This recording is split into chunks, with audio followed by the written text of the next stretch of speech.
Welcome to Ditch Auto. My name's Jared. This is the channel that helps you ditch auto and get into using manual, which unlocks the true potential of your camera.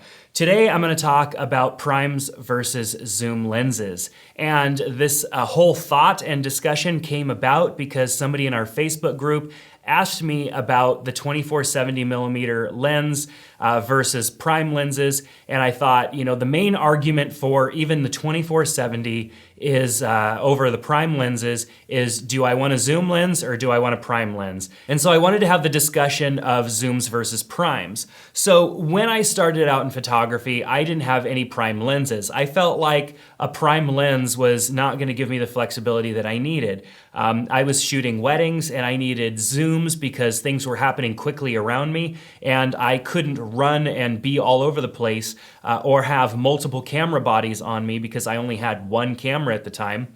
So I needed something that I could zoom with. I could get those tight shots when I needed to, and then I could pull back and get wide shots. I could turn, grab a tight shot, move this way, wide shot. I could be all over the place and get a variety of shots looking like I was just magical all over the place. And the zoom lenses helped me do that. The second zoom lens that I bought was a 70-200mm. Now, of course, I'm on Sony now, but in the earlier days, I was on Canon and I was shooting with a Canon 20D. And the lenses that I owned cost significantly more than my camera body. I spent my money on lenses before I upgraded my camera body. And the main thing is the lenses that I was shooting on when I first got started, I was buying, used lens here and there from people that were selling them, and they were slow and loud Sigma lenses. I mean, these were old lenses. They're not like the lenses of today, which are much better quality. But they were slow to autofocus and they were loud and just lenses that weren't that good. And so the first monies that I had, I spent on a 24-70mm lens, and that changed my life and the way that I take pictures because it gave me the ability to, it had fast autofocus, it gave me the ability to zoom in, get wide shots. Then when I got that 70-200mm, I was able to even get in tighter. And then my next purchase was another camera body. And then I was living that lifestyle of having a 24-70 on one camera body and a 70-200 on another camera body. And I felt like I could take on the world. It wasn't until a little while later that I actually bought a prime lens. I bought that nifty 50, that 50mm prime lens from Canon that's been an iconic, early purchase for most photographers. And I fell in love with the look and the style of the photo that I would get out of a prime lens. I really early understood that a prime lens does a really great job at what it was designed for. A prime lens that is a 35mm lens only has to take pictures at 35mm. It's designed to work at 35mm, and that's all it has to do. There are no other moving elements in it other than what is required to autofocus and change the aperture. You don't have to have, lens elements or glass elements moving in and out and, the distortion and the different things that happen because of that. Some lenses, especially on the lower end of the price with zoom lenses, have distortion problems and sharpness problems in certain focal lengths. And that's a problem that you're going to run into until you get at the higher end level of the zoom lenses where you're paying, $1,500 to even $2,500 or maybe more for your lenses, depending on what platform you're on. So of course, one could make an argument for, a 24-70, you could get maybe two primes, one at each end of the spectrum for the price of a good 24-70.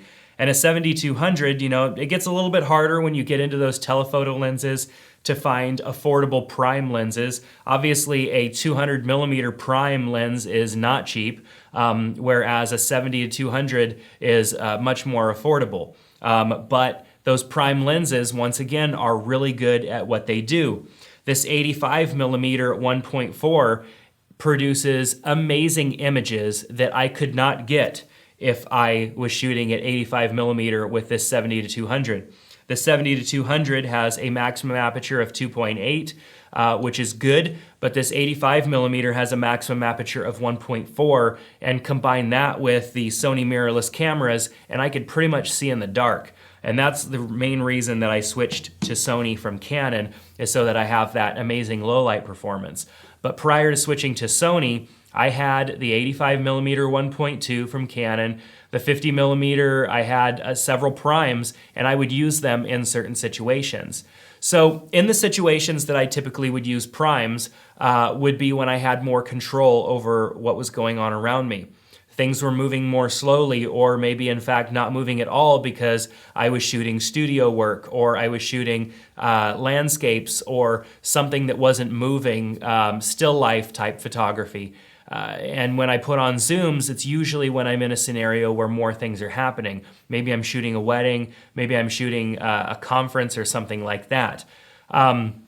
But with my years of experience and becoming more comfortable shooting weddings and other events and stuff like that, I've been able to use a prime lens and still get the shots that I'm looking for, even though I don't have the zoom and I can't quickly react. But likely what I would end up doing is having two camera bodies on me, maybe one with an 85 millimeter and maybe the other one having a 35 millimeter or something like that. And I can kind of switch hit between my two cameras. But even switch hitting between two cameras gives you the opportunity to miss something, because moments happen just in the blink of an eye. And if you're not ready to react, or if you're not fast enough to react, switching cameras or switching lenses or whatever it is that you have to do, you're gonna miss the opportunity for that shot. And I realized that early on, just in having my zoom lenses and having a prime lens, I realized like I just can't react that fast. A shot I might get lucky, and the shot maybe I'm too far back, and I take the shot and I can crop in because these cameras take such high resolution images. But I don't want to have to do that all the time. And then if something happens close to me, I'm not able to capture it. Or if there's a group shot that I want to take and I've got to stand way back, awkwardly amount of distance back, so that I can get them all into frame, and I've got people walking in between and all that stuff, I just don't want to have to do that. It also decreases the confidence people have in me to capture an image. They don't want me to, wander and finagle around my situation so that I can get their shot. It's like, no, take their shot and let them get back to what they were doing. Don't waste their time. And so a zoom lens gives me that flexibility, whereas a prime lens, I have to be lucky enough to have the right prime lens for the situation. And that requires either having a lot of prime lenses and then also locking yourself down into taking similar shots, because you have that focal length and there isn't really much flexibility for changing things up. So typically when I'm shooting weddings, during the day, I'll have probably a zoom lens on because it helps me get in and out really quick. It helps me be in more places at the same time, because I can zoom in really tight and then get a wide shot without moving my body. I could stand in one spot. And in shooting weddings, you definitely don't want to be running around when things are quiet, making a bunch of noise. You want to be able to be in as many places as you can at once, and a zoom lens helps you with that. When you're shooting in lower lit situations, maybe at a wedding reception or at night, or in a conference room that's darker, or some sort of reception or whatnot, you're probably going to need a faster lens. And if you don't have something that has a 2.8 and a camera that's really good in low light, you may need to rely on the wide aperture of a prime lens.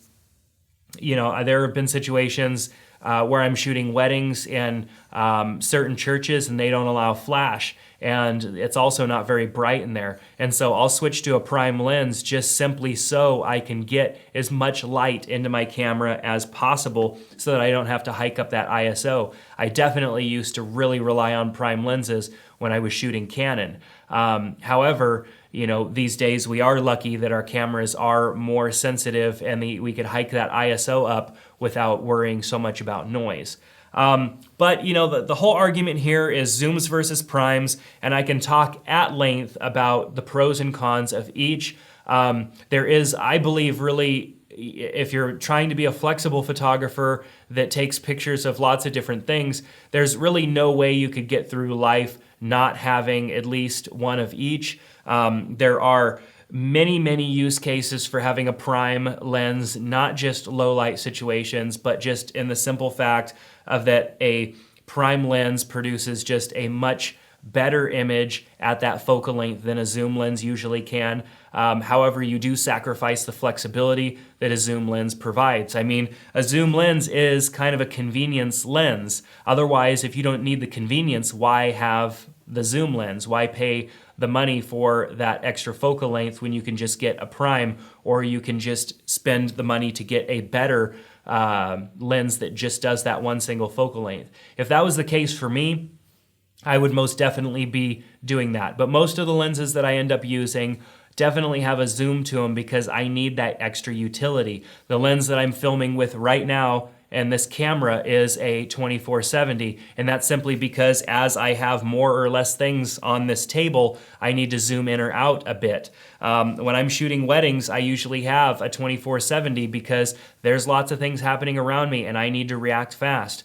When I'm shooting pictures of my kids, it's very hard for me to have a prime on because they're fast, they're all over the place. I need a zoom lens so that I could get a wide shot when they're close to me or zoom in when they're a little bit further away from me. I need to be able to respond quickly that way.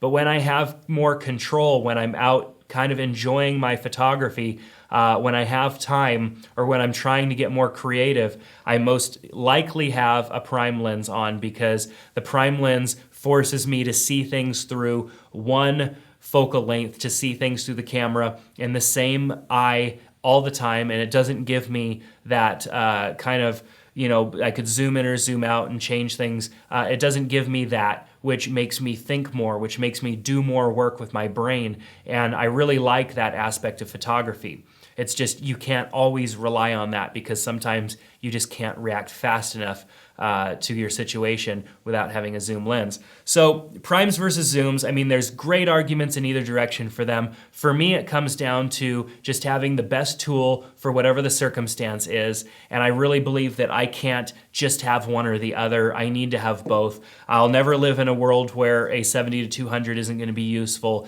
Even if I put out the money and get a 200 millimeter prime, should Sony ever come out with an E-mount version or something like that. But primes will always be a big part of my life because they force me to be more creative. They force me to think more and actually be faster on my feet and not rely so much on the zoom of a lens.